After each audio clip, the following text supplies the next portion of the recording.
Which did Darth Vader say to Luke? No, I am your father. Luke, I am your father. If you said the first one, you're right. So in case you don't know, the Mandela effect refers to widespread false memories that large numbers of people believe. While the Darth Vader example is very basic and you probably already knew that one, don't worry, we'll be looking at some more interesting examples too. First up, we have the silver leg of C-3PO. Liar! No, turns out it is right. So remember when the Tusken Raiders jumped 3PO and turned him into scraps? Well, after Luke and Obi-Wan help him up, we cut to Obi-Wan's house where we then see C-3PO back to normal. I thought maybe this is where he gets the silver leg, but it turns out he has it during the Tantive 4 scene and also after this point. Most people assume that his full body is golden, but this shows how incorrect that is, especially considering that it's silver for the entirety of Empire Strikes Back and Return of the Jedi as well. I mean, it's not as bad as in Attack of the Clones when his whole body is gray. Darth Vader in space. Next up, we have one that I personally remember from when I was a young child, and Return of the Jedi was, for some reason, the Star Wars movie that always aired the most on TV. One thing I always remember before the commercial break was this weird shot of Vader's helmet floating in space. Turns out it's just him on the Star Destroyer, the Executor, but this is still funny to think about. AT-STs on Hoth. Going over to Empire Strikes Back, you may remember how while the AT-ST was the focus of the Battle of Endor, in the Battle of Hoth they were featured there some too. However, what you probably didn't realize was that they only appear in about 2 or 3 shots and are very small in the background and basically unnoticeable unless you're actively looking for them. Also, the AT-ST seen here is a much taller model than what the final design in Return of the Jedi looked like. Anakin talks to Yoda about Mortis, Season 6. So if Anakin, Obi-Wan, and Ahsoka had their memory wiped in at the end of the Mortis episodes about everything that happened there, then how come Anakin has this conversation with Master Yoda in Season 6 about talking to Master Qui-Gon on Mortis? Well, because the whole memory wipe thing is a big misconception. While the father did wipe the memory of Anakin, learning the truth of his future, they still kept their memory of Mortis, as you can see from this clip here. We were worried. You were off the scopes there for a moment. A moment? We've been gone more than a moment, Rex. And also, it's important to note that Obi-Wan's memory was wiped there also. Ewok never spoken. Next up, did you know if you watched Return of the Jedi and never once looked into the fandom again, you would never know what an Ewok is? That's because the word Ewok is never spoken in the entire film and was only established outside of the actual viewable content here. I mean, it makes sense considering the characters are on an unpopulated forest moon of some random outer rim planet, Endor, so why would they know? On a side note, I hate in modern Star Wars whenever the characters are on some random planet and they just happen to know everything about the culture and stuff. I kind of miss the days when every planet felt like some new cool adventure that was hard to enter and exit from and was mysterious and alien to the characters. It really made it feel like more of a science fiction galaxy and like things were more spread out as they would be. For instance, you have with the Battle of Hoth, it's kind of a struggle for them to even get off of there because of the whole Empire chasing them and everything. And then with Endor, they have to get past this shield and the Star Destroyers and stuff to even get on the planet. So it just makes it more of a challenge to even get from one place to another, which makes it feel more stakes and stuff, which is good. I think the prequels could have actually used a little more of that, even if they did still have some dangerous planets like Mustafar, admittedly. Then again, I guess Kamino kind of did, so there's that. So this is how democracy dies. From Revenge of the Sith, remember when during the scene of Palpatine forming the Empire in the Senate chamber, Padme says, "So this is how democracy dies," with thunderous applause. Well, if you immediately knew that I was wrong there, then congratulations, you know this movie very well. But turns out she says, "So this is how liberty dies," with thunderous applause, which got me when I first heard it, but I don't know if I would have thought about this, like if I thought the quote I'd think about democracy or liberty. Not really sure. I know this may be pretty much line by line, but it's still, I feel like that one could have gotten me. Now, Darth Maul forest scene. This Redditor, Icefired104, says this under the post titled, "What's the biggest example of the Mandela effect in a franchise?" The first time I watched The Phantom Menace, I was like 4 years old. This was around 2005. I used to be really scared of Darth Maul. Like, for real, if I ever saw his face, I'd start crying. So when my dad was watching The Phantom Menace, I accidentally got a glimpse of it, saw Maul, and started crying. So I was traumatized with that scene until I was like 10 years old, lol. The funny part is that every single time I would remember that scene, it was Maul in a foggy forest for some reason.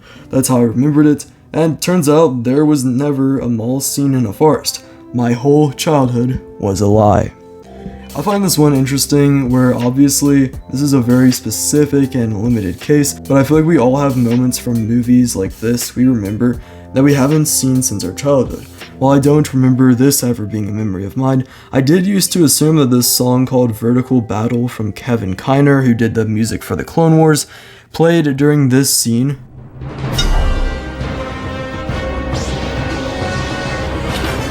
But that's because I had this little DVD thing with all the lightsaber fights, and for this one, it had this song edited into it.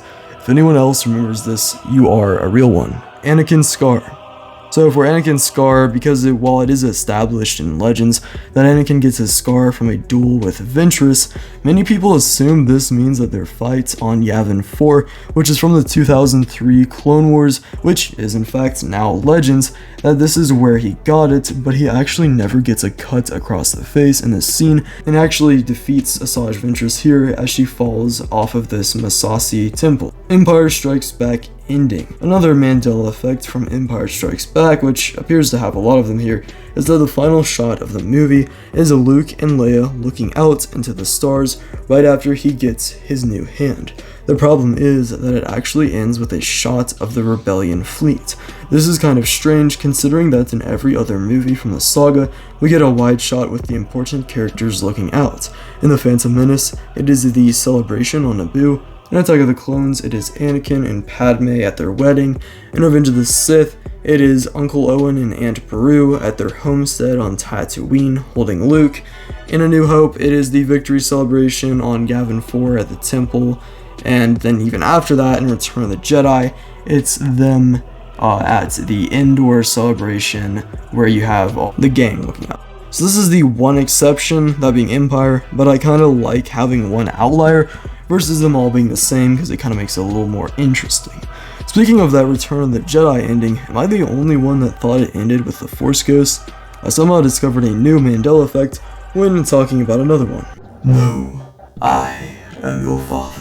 This is the last one of the video, perhaps the most iconic Mandela effect in existence, other than maybe the Monopoly guy having a monocle. So it turns out instead of saying, Luke, I am your father, Darth Vader actually says this. Luke, I choked your mother and then left her for dead on a volcano. Okay, just kidding. That was an AI clip I just made, but people assumed him to have said, Luke, I am your father, when he in fact says, no, I am your father. This was never changed in the special editions or anything stupid like that, but rather follows the same pattern that almost all cases of the Mandela effect follow. That being when media or the community starts repeating a lie, and then everyone subconsciously starts believing that since they've heard the person say the wrong phrase more than the actual movie itself. For instance, people like Chris Farley started saying the whole Luke, I'm your father phrase, which made that stick in people's heads more, and also how all the C-3PO merchandise from the 70s features him with an all gold mold, which of course is why people remember him that way. It's rare that people actually just come up with this stuff out of the blue, although it's not impossible. I mean, you could say with C-3PO that since his whole body's shiny and it kind of looks gold, and silver's not too far off from gold, it kind of makes sense that would kind of blend together in your memory, and also you probably wouldn't have even noticed it anyway in the first place. This also raises the discussion of which version people actually prefer, the real one or the perceived one, which brings up the theory that the made-up one could be the actual original cut of the movie, which has since been altered, but this can't be true, right? Well, yeah, no, there's no way it's true. That's like the whole sort of Illuminati side of the internet, believing that kind of stuff, like the whole theory that Mark Hamill died after his car crash and got replaced with a clone, or that Eminem was replaced because he lost some weight, that whole side of things. I feel lost.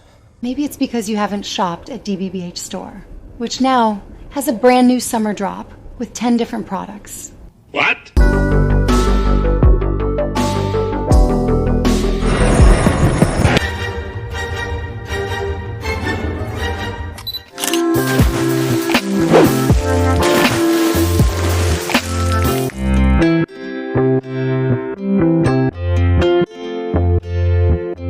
code Vader Was Right for 25% off all products.